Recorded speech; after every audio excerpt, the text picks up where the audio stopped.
बहू कितनी भी तेज तर्रार क्यों ना हो, दुनिया चाहे कितना ही उनका लोहा ना मानता हो, लेकिन सास सास तो वो बला है जो अच्छे अच्छों को लाइन में ले आती है। सर अगले महीने मेरी शादी है तो मैं तो चली।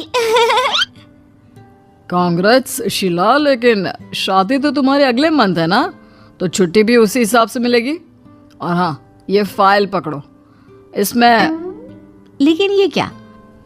बॉस के हाथ से फाइल झटक कर शीला साइड करती है और फिर, सर मैं तो आपको बस इन्फॉर्म करने आई थी, लेकिन शायद आप भूल रहे हैं मैंने अपने सारे अपकमिंग प्रोजेक्ट्स पूरे कर लिए हैं ताकि अपनी शादी को एंजॉय कर सकूं। सो ये फाइल अपने ही पास रखिए। ये तुम क्या कह रही हो? तुम जानती हो ना तुम यहाँ बस काम करती हो और यहाँ मैं तुम्हारा बॉस हूँ। कुछ भी बोले जा रही हो।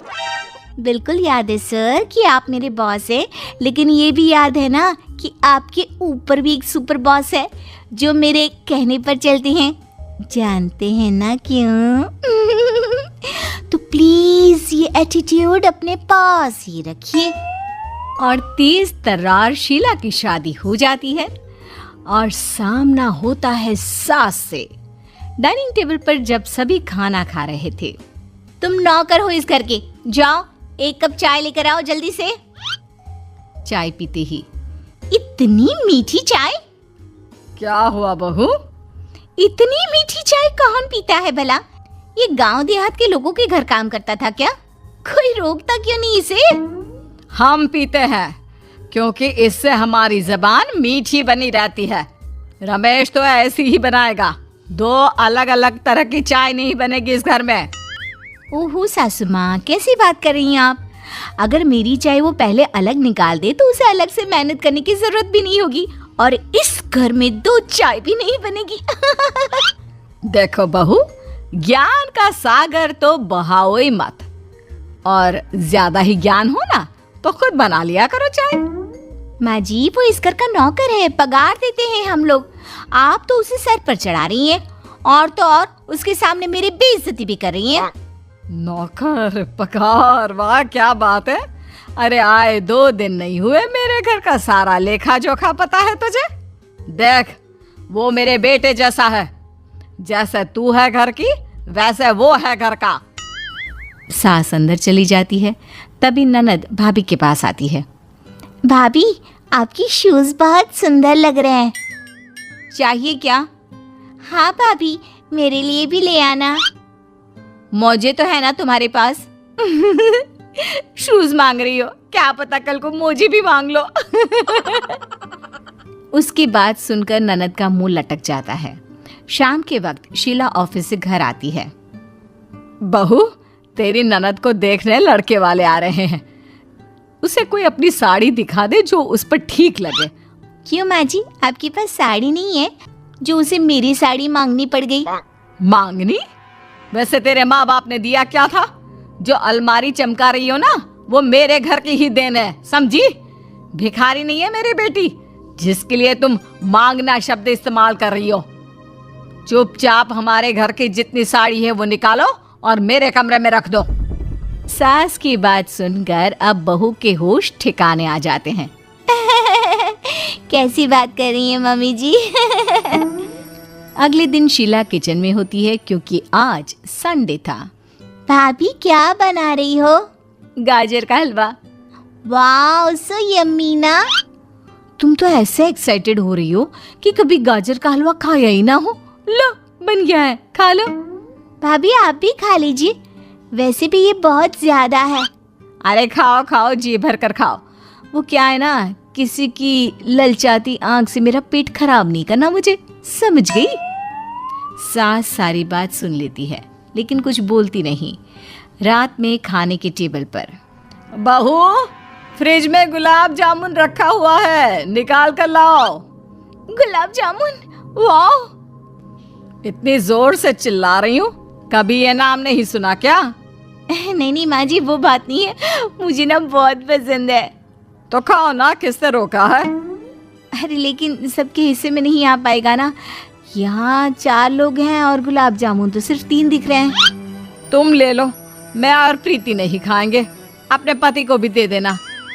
अरे नहीं माँ, मैं तो बहुत खाता रहता हूँ, इसे ही खाने दीजिए। तुम्हें शायद मायके में नहीं मिलता होगा या अपना पसंदीदा गुलाब जामुन खाने के लिए बाहर जाना पड़ता होगा। अरे खा लो खा लो, चलो बेटी हम कमरे में चलते हैं। बहू को सास की बात का बहुत बुरा लगता है। वो बिना खाए अपने कमरे में चली जाती है। माँ, आपको भाभी से ऐसे बात नहीं करनी चाहिए थी। किसी को खाने के लिए टोकना नहीं चाहिए, आप ही ने तो सिखाया है। और उसे हमसे ऐसी बात करनी चाहिए? सुबह सब सुना था मैंने जब तुम गाजर का हलवा मांग रही थी। एक दिन, सासू माँ, मैं ऑफिस जा रही हूँ, हो सकता है लेट हो जाऊँ, लेकिन ये मत सोचना कि मैं फ़ोन करके इन्फॉर्म करूँगी। सास है तो सास की तरह ही उम्मीद रखना, आ जाऊँगी घर, समझी? सास तो सास ही होती है, कितना भी कर लो माँ नहीं बनने वाली। सही कहा तुमने, जैसे सास माँ नहीं बन सकती, बहू भी बेटी नहीं बन सकती। खैर, मर्जी तुम्हारी, फोन कर लोगी तो तुम्हारा ही फायदा है। अगर मोबाइल में चार्ज रहेगा तो कॉल कर लूँगी, नहीं तो मुश्किल है। रात के वक्त बहू लेट हो जाती है और सास और घर के सारे सो जाते हैं। हे भगवान, कितनी दफ़ा फ़ोन किया लेकिन कोई उठा ही नहीं रहा है। लगता है सारे सो गए।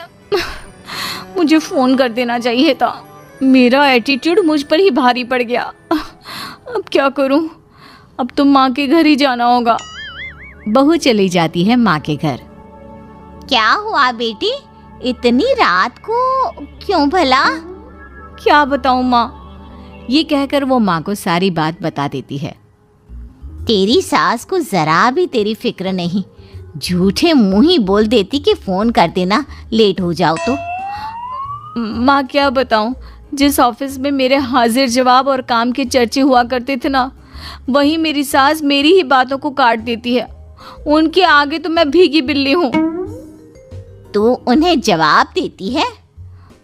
हाँ, जवाब तो दूंगी ही ना, मेरी आदत ही है। अरे पागल लड़की, रिश्तों में इस तरह से जवाब देने लग गई तो सब तुझे बदतमीज कहेंगे। बेटा, रिश्तों को बहुत प्यार से संभाला जाता है। ऑफिस में बोलना पड़ता है, लेकिन रिश्तों में दूसरों की गलतियों को भी नज़रअंदाज करना पड़ता है। पर्सनल लाइफ और प्रोफेशनल लाइफ दोनों बहुत अलग होती हैं। माँ, पर वो मेरी हर बात का बहुत कड़वा जवाब देती हैं, तुझे पता है? ये बोलते हुए वो माँ को सारी बात बता देती है कि क्या क्या हुआ वहाँ। हे भगवान, क्या कर आई है तू? ऐसे कौन बात करता है भला? कोई और होता तो घर पर महाभारत छिड़ गया होता, या यहाँ तेरे मायके के पास फ़ोन आ जाता, लेकिन उन्होंने एक बार भी फ़ोन नहीं किया। वैसे मानना पड़ेगा, तेरी सास ने अपने जवाब से तेरी बोलती बंद कर दी। 2 दिन बाद, आ गई बहू, कैसी हैं समधन जी? बताकर जाती तो उनके लिए तोहफे भेज देते। जी माँ जी, माँ भी बहुत अच्छी है। माँ जी, मुझे आपसे माफ़ी मांगनी थी। दरअसल ऑफिस के चक्कर में ना मेरी ज़बान थोड़ी कड़वी हो गई है। वहाँ ऑफिस में सबसे थोड़ा टेढ़ा होकर ही बात करना पड़ता है, नहीं तो लोग सीधेपन का फ़ायदा उठाते हैं। अब यही आदत लग गई थी। मुझे लगा मैं तो बस जवाब दे रही हूँ, लेकिन शायद मैं अपनी मर्यादा पार कर रही थी। कोई बात नहीं बहू, तुम्हें अपनी गलती का एहसास हो गया है, वही बहुत बड़ी बात है।